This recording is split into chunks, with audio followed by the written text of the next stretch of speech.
It's going off! Yes!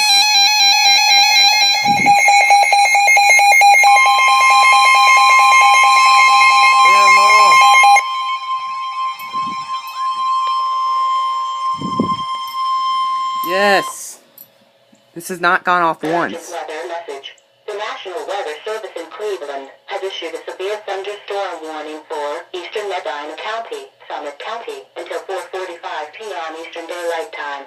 At 3:51 p.m. Eastern Daylight Time, National Weather Service Doppler radar indicated a severe thunderstorm capable of producing quarter-size hail and damaging winds in excess of 60 miles per hour. This storm was located near Wadsworth and moving northeast at 30 miles per hour. Locations impacted include Margator, Talmadge, Cuyahoga Falls, Hudson, Macedonia, Twinsburg. This is a dangerous storm. Seek shelter inside now and stay away from windows. Repeating, a severe thunderstorm warning has been issued until 4:45 p.m. Eastern Daylight Time for the following counties in Ohio, Medina, and Summit. Yes, it went off! That radio has not gone off. And then this went off.